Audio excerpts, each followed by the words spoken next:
सहेली रेशम की डोरी छुप छुप के शर्माए देखे चोरी चोरी अरे बाजा बाजरे चोरी चन्नली बाळू आयु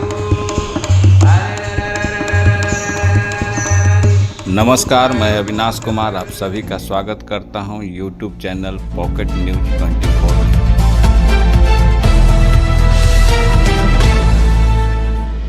राजस्थान की धरती पर बसा एक शहर है जयपुर, जिसे दुनिया पिंक सिटी के नाम से जानती है। जब आप यहाँ की गलियों में घूमेंगे तो हर तरफ गुलाबी रंग की इमारतें और राजसी वैभव आपका स्वागत करती दिखलाई देती है। जयपुर शहर का स्थापना 1727 ईस्वी में महाराजा स्वाई जय सिंह द्वितीय ने की थी। इससे पहले उनकी राजधानी आमेर किला थी, लेकिन जनसंख्या बढ़ने और पानी की कमी के कारण उन्होंने एक राजधानी बसाने का निर्णय लिया। महाराजा जय सिंह द्वितीय न केवल एक वीर योद्धा थे, बल्कि ज्योतिष और विज्ञान के विज्ञानी थे। उन्होंने वास्तुशास्त्र और ज्योतिषी गणनाओं के आधार पर जयपुर का नक्शा बनवाया। यह शहर दुनिया का पहला प्लान्ड शहर माना जाता है।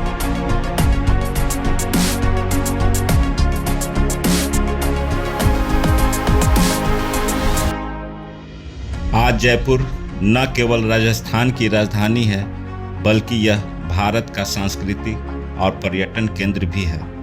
हर साल लाखों की संख्या में पर्यटक यहाँ आते हैं और इसकी गुलाबी इमारतों, किलों, हवेलियों और राजस्थानी परंपराओं का आनंद लेते हैं। 2019 में यूनेस्को ने जयपुर को विश्व धरोहर शहर यानी वर्ल्ड हेरिटेज सिटी का दर्जा दिया। असल में पिंक सिटी अतिथि देवो भव का सही मायने समझाती है। जयपुर शहर की भीड़ भाड़ से थोड़ी दूरी पर मान सागर झील के बीचों बीच एक महल खड़ा है, जो मानो पानी में तैर रहा हो, जिसे जल महल कहा जाता है। जल महल का निर्माण 18वीं शताब्दी में किया गया था। इसे महाराजा माधो सिंह प्रथम ने 1750 के समय बनवाया था।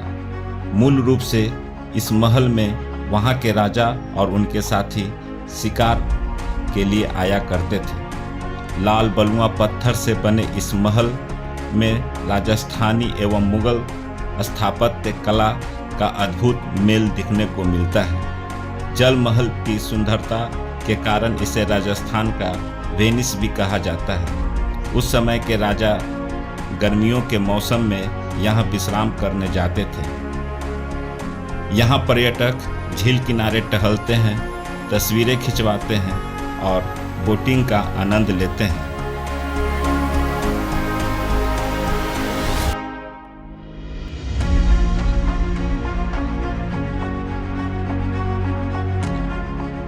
अब हम लोग आमेर फोर्ट की तरफ चल दिए हैं। सड़क के दोनों तरफ हरे भरे वृक्ष, ऊंचे पहाड़ मानो अतीत की याद दिला रही हो।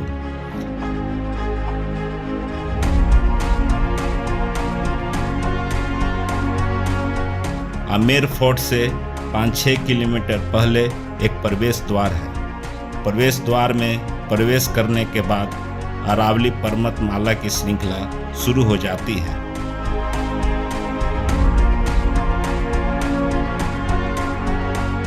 आमेर फोर्ट सिर्फ सड़क मार्ग से ही जाया जा सकता है। आमेर फोर्ट जाने के लिए उस समय बड़े बड़े पहाड़ों को काटकर रास्ता बनाया गया था। आमेर फोर्ट को बाहरी आक्रमण से बचाने के लिए लगभग 12 किलोमीटर तक लंबी दीवारें बनाई गई थी, जिस पर सैनिक रात दिन पहरा दिया करते थे। आमेर फोर्ट किले तक पहुंचने से पहले यह खूबसूरत सा पार्क आपके मन को आनंदित कर देगी। जब आपकी आंखें इस किले की दीवारों से टकराएगी तो आपको भी अपने देश के इतिहास पर गर्व महसूस होगा। यह किला ना जाने कितने राजाओं की यादों को समेटी हुई आज भी राजस्थान की शौर्य, कला और संस्कृति का जीवंत प्रतीक है। आप जो पार्क देख रहे हैं इसे दिल आराम बाग कहा जाता है। पहले इसका नाम दल्ला राम बाग था। आमेर फोर्ट के आर्किटेक्चर दल्ला राम ने आमेर फोर्ट का नक्शा तैयार कर जब राजा मान सिंह को दिखाया तो राजा मान सिंह ने खुश होकर उस बाग का नाम दल्ला राम बाग रख दिया था। एक बार मुगल बादशाह अकबर जब आमेर के राजा राम सिंह से मिलने पहुंचे थे तो सबसे पहले उन्हें इसी बाग में ठहराया गया। फिर उनका संदेश राजा तक पहुंचाया गया। उस जमाने में राजा का कोई अतिथि आता था तो राजा के पास संदेश पहुंचने में काफ़ी समय लग जाता था। फिर राजा के इच्छानुसार अतिथि को बुलाया जाता था। इस प्रक्रिया में काफ़ी समय लग जाता था, जिसके कारण अतिथि को किसी प्रकार का कष्ट न हो, इसलिए इस बाग को बनाया गया था। जैसा कि आज हम अपने घरों में गेस्ट रूम बनाते हैं। यह बाग को अरावली पर्वतों के बीच बनाया गया है। दिल आराम बाग से जब आप किले की तरफ बढ़ना शुरू करेंगे तो आपको पत्थरों की बड़ी बड़ी सीढ़ियाँ दिखाई देंगी।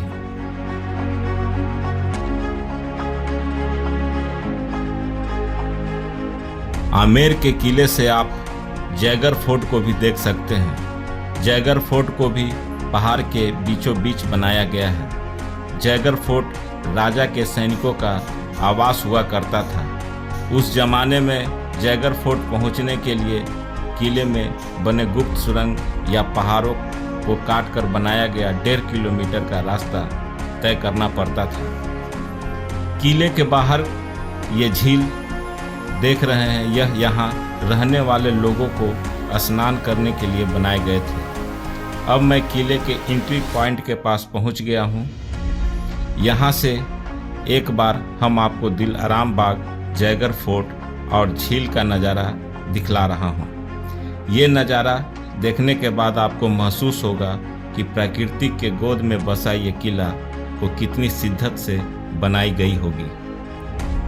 इस एंट्री गेट के ऊंचाई लगभग 35 फीट है और चौड़ाई 15 फीट है। गेट के ऊपरी हिस्सों पर सैनिकों का पहरा होता था।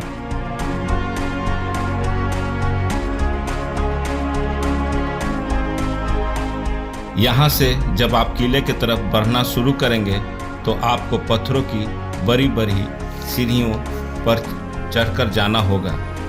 सीढ़ियों के द्वारा मुख्य किले तक लगभग 45 मिनट का समय लग जाता है। जिन लोगों को ज़्यादा चलने में दिक्कत हो तो वो गाड़ी से या हाथियों के द्वारा किले तक जा सकते हैं। गेट की ऊंचाई इतनी होती थी कि कोई भी राजा हाथी पर बैठकर अपने महल तक जा सके। गेट के दरवाजे सागवान के लकड़ी से बनाए गए थे। यहाँ आने वाले पर्यटक लोग इस जगह पर आकर फोटो और वीडियो बनाने से अपने आप को नहीं रोक पाते हैं। किले तक जाने के लिए पत्थरों की सीढ़ियाँ बनाई गई है। ये सीढ़ी इस तरह से बनाई गई है कि हाथी घोड़े किले तक बिना थके पहुँच जाए। अब हम आपको किले की बाहरी हिस्से को दिखाता हूँ। किले के बाहरी हिस्सों को देखने के बाद आपको राजस्थानी और मुगल साम्राज्य की कला का अद्भुत नज़ारा महसूस होने लगेगा। पूरा किला बलुआ पत्थर और संगमरमर के द्वारा बनाया गया है। उस जमाने में हमारे देश में ऐसे आर्किटेक्चर थे जिनके द्वारा बनाए गए डिजाइन को पूरी दुनिया लोहा मानती है। जो लोग राजस्थान में आते हैं इस महल को देखे बिना उनकी यात्रा पूरी नहीं हो सकती। राजस्थान टूरिज्म के आंकड़े के अनुसार सबसे ज़्यादा सैलानी यहीं आते हैं। इस किले का आखिरी चेकिंग पॉइंट माना जाता है। यहाँ तक पहुँचने में लगभग 40 मिनट का समय लग जाता है। इस द्वार का भी डिजाइन पहले वाले द्वार की तरह बनाया गया है। अब मैं मुख्य द्वार के पास पहुंचने वाला हूं। जैसे ही मुख्य द्वार के पास पहुंचेंगे, यहाँ का रास्ता अब प्लेन हो गया है। रास्ते के दाहिने तरफ के दीवार को देखेंगे तो दीवार पर जगह जगह खिड़की बनाई गई है। उन सभी खिड़की के पास सैनिकों का पहरा रहता था। बाहर से आने वाले कोई भी व्यक्ति को आसानी से सैनिकों के द्वारा देख लिया जाता था। यह है आमेर फोर्ट का मेन दरवाज़ा, जिसे सूरज पोल भी कहा जाता है। इसे महल के पूरब दिशा में बनाई गई है। इस दरवाजे की दीवारों को काफ़ी मजबूती से बनाया गया है। सागवान की लकड़ी से बना यह गेट आज भी काफ़ी वजनदार और मजबूत है। सूरज पोल से जैसे ही अंदर घुसेंगे तो दोनों तरफ उस जमाने के तोप देखने को मिल जाएंगे। इस जगह को जैकब चौक भी कहा जाता है। आप देख सकते हैं कि जैकब चौक कितना लंबा चौड़ा में बनाया गया है।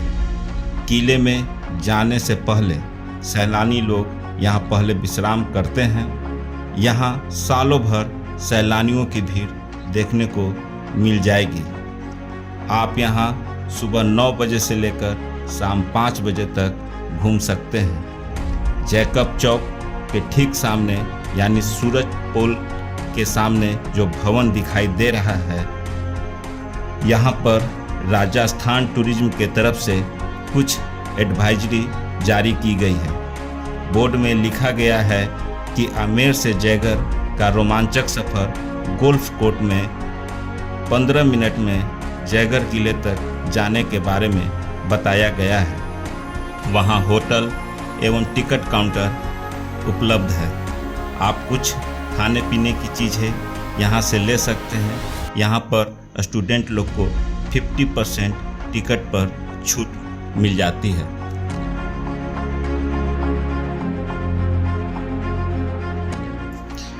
टिकट काउंटर से टिकट लेकर बगल के गैलरी में पहुँचेंगे तो आपको आमेर फोर्ट के पास रहने वाले लोगों के मकान देखने को मिल जाएंगे। इन मकानों के बीच जो मंदिर दिखाई दे रहे हैं, उनमें एक मीरा मंदिर है और दूसरा जैन मंदिर है। सामने जो पहाड़ दिख रहे हैं वो अरावली पर्वतमाला की लंबी श्रृंखला है। पहाड़ पर जो किला दिखाई दे रहा है वह जयगढ़ किला कहा जाता है। पहाड़ पर जो दीवार दिखाई दे रही है वह आमेर फोर्ट की सुरक्षा के लिए चारों तरफ से 12 किलोमीटर तक की दीवार बनाई गई थी, ताकि बाहरी आक्रमण से आमेर फोर्ट को बचाया जा सके। जैकब चौक से मुख्य महल तक पहुंचने के लिए सिंहपुल द्वार से होकर जाना पड़ता है। इसी रास्ते से होकर लोग राजा से मिलने जाते थे। आमेर फोर्ट से आपको जैकब चौक का नज़ारा देखने लायक होता है। जैकब चौक में राजा सैनिकों से परेड कराते थे। उस परेड की सलामी राजा सिंहपोल से खड़े होकर लिया करते थे। जैकब चौक में राजसी पर्व, होली, दिवाली एवं सांस्कृतिक कार्यक्रम की आयोजन किया जाता था। सिंहपोल से पार करने के बाद आप जैसे ही पहले तल्ले पर पहुंचेंगे, इसे दीवाने आम कहा जाता था। यहीं पर राजा बैठकर प्रजा की समस्या सुनते थे। इसे 16वीं शताब्दी में महाराजा राम सिंह ने तैयार करवाया था। इसके सामने जो जालीदार खिड़की देख रहे हैं, वहाँ राजा की रानियाँ बैठी करती थी। खिड़की की जालियाँ इस तरीके से बनाई गई थी कि दीवाने आम में बैठा कोई भी शख्स रानी को देख न सके। दीवाने आम को कुल 48 स्तंभों के द्वारा बनाया गया था, जिसमें 32 बलुआ पत्थर के हैं और 16 संगमरमर के स्तंभ हैं। इसके छत की ओर नज़र डालेंगे तो ऊपर में लोहे की बड़ी बड़ी सी घंटी जैसी दिखाई देने वाली वस्तु दिखाई देगी। कहा जाता है राजा जब दीवाने आम में बैठते थे तो उनको गर्मी न लगे, इसके लिए लोहे के इस हुक से हाथ वाला पंखा लगाया जाता था। स्तंभ के ऊपरी हिस्से में हाथी के सुर दिखाई देते हैं। राजा की वीरता और शान का प्रतीक माना जाता है। दीवाने आम के बगल में राजा का कचहरी हुआ करता था, जिसे 27 कचहरी के नाम से जाना जाता था। उस समय के राजा के पास 27 रजवाड़े थे, जिनके अकाउंटेंट यहाँ बैठा करते थे। ये कचहरी में 27 पिलर है, जो 27 खाने में बांटे गए हैं। यह कचहरी संगमरमर के पत्थरों से बनाए गए हैं, जो देखने में काफ़ी मनमोहक लगते हैं। जब इसके फ्रंट व्यू से देखेंगे तो सामने जयकर किले जाने का सीढ़ीनुमा रास्ता दिखाई देता है। ये जो रास्ता दिखाई दे रहा है, इसी रास्ते से राजा युद्ध के समय आते जाते थे। सामने जो झील दिखाई दे रही है, उसे माउथ झील कहा जाता है। झील में जो पार्क सी जगह दिख रही है, उसे केसर क्यारी कहा जाता है। राजा के द्वारा केसर की खेती के लिए यह क्यारी बनवाई गई थी, क्योंकि केसर की खेती के लिए ठंडे मौसम की ज़रूरत पड़ती है। इसी कारण इसे झील के बीचों बीच बनवाया गया था। लेकिन राजा मान सिंह प्रयास में सफल नहीं हुआ। तब उन्होंने इस क्यारी के चारों तरफ खसखस लगवा दिए। जब झील के पानी से खसखस भीग जाता था, तो इससे निकलने वाली ठंडी हवा महल में पहुंचती थी, जिसके कारण पूरा महल गर्मी के दिनों में ठंडा रहता था। ये गणेश द्वार है। राजा इसी द्वार से अपने कक्ष में प्रवेश किया करते थे। गणेश द्वार की पेंटिंग लगभग 300 साल पुरानी है। यह पेंटिंग को फ्रास्को पेंटिंग भी कहा जाता है। इसे फूल, फल, सब्जियों के रंगों से तैयार किया जाता है। गणेश द्वार के ऊपर भगवान गणेश की पेंटिंग देखने को मिल जाएगी। ऊपर में जो जालीदार खिड़की देख रहे हैं, वहाँ रानियाँ बैठकर महल में आने जाने वालों को देखा करती थी। उस समय घूंघट पड़ता थी, इसके वजह से इस तरह की खिड़की को बनवाया गया था कि कोई भी व्यक्ति रानी को देख न सके। गणेश द्वार से जब अंदर प्रवेश करेंगे तो राजा का हमाम घर देखने को मिल जाएगा। हमाम मतलब स्नान घर। यहाँ राजा और रानी नहाया करते थे। अब हम तीसरे आंगन में प्रवेश कर रहे हैं, जिसे थर्ड कोर्टयार्ड भी कहा जाता है। थर्ड कोर्टयार्ड में पहुंचने से पहले यहाँ सुंदर सा बगीचा आपको देखने को मिल जाएगा। कहा जाता है कि यहाँ राजा अपने रानियों के साथ बैठा करते थे। अब आपके आमेर फोर्ट के सबसे खूबसूरत महल में, जिसे शीश महल के नाम से जाना जाता है, इसे राजा मिर्जा राम सिंह ने अपने रानी के लिए बनवाया था। शीश महल की दीवारें और छतों पर हजारों छोटे छोटे शीशे जड़े हुए हैं। ये सभी शीशे को ईरान और बेल्जियम से मंगवाए गए थे। प्रत्येक शीशे को बारीकी से काटकर फूलों, बेल बूटों और ज्यामितीय आकारों में लगाया गया है। शीश महल में शीशे के साथ साथ सोने और चांदी का भी उपयोग किया गया है। राजाओं की रानियां रात्रि में खुले आसमान में जाकर नृत्य और उत्सव नहीं देख सकती थी, क्योंकि उन्हें पर्दे में रहना होता था। इसलिए उस समय के शिल्पकारों ने शीश महल को इस तरह से बनाया कि अंदर बैठकर ही उन्हें ऐसा लगे जैसे वे तारों भरे आकाश के नीचे बैठी हों। जब नर्तकी यहाँ नृत्य करती और दीपक जलते, तो उनकी परछाइयाँ शीशों में हजारों गुना बढ़कर झिलमिलाती। यह दृश्य रानियों के लिए स्वर्गिक अनुभव का एहसास दिलाता था। शीश महल वास्तुकला की दृष्टि से भी अद्भुत है। यह महल राजपूत और मुगल शैली का सुंदर संगम है।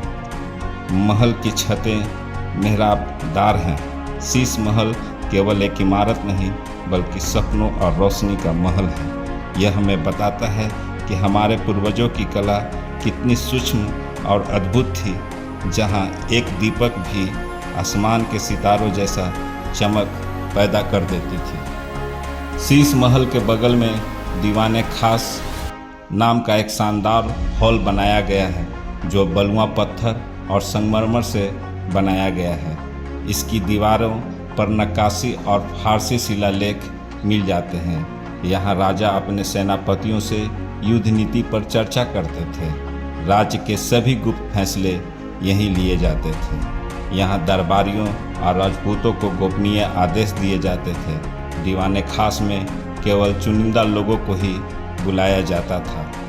कहा जाता है कि अकबर को अजमेर से खास लगाव था। दरअसल वह हर साल ख्वाजा मोइनुद्दीन चिश्ती की दरगाह पर जियारत के लिए आया करता था। जब वह अजमेर में ठहरता तो दीवाने खास में ही उसकी महत्वपूर्ण बैठकों का आयोजन किया जाता था। दीवाने खास के चारों तरफ जो गुंबदें दिखाई दे रहे हैं, वहाँ सैनिक लोगों का हमेशा पहरा रहा करता था। दीवाने खास से बाहर निकलने के लिए इसी तरह के रास्ते का उपयोग किया जाता था। आप देख सकते हैं इसकी दीवारें 300 साल के बाद भी चमक रही हैं। इस रास्ते को इस तरह से बनाया गया है कि पूरे रास्ते में आपको अंधेरा महसूस नहीं होगा। किले से बाहर निकलने पर एक बड़ा सा गेट से गुजरना पड़ता है। यह गेट भी पहले के दरवाज़ों की तरह ऊंची और इसके फाटक सागवान की लकड़ी से बने हुए हैं। गेट से बाहर निकलते ही आर्ट गैलरी है। वहाँ आज भी कुछ गायक राजस्थानी लोकगीत गाते हुए मिल जाएंगे। कहा जाता है कि जब राजा या कोई अतिथि महल से बाहर जाया करते थे तो रास्ते पर गायक और नर्तकी उनका स्वागत एवं विदाई किया करते थे।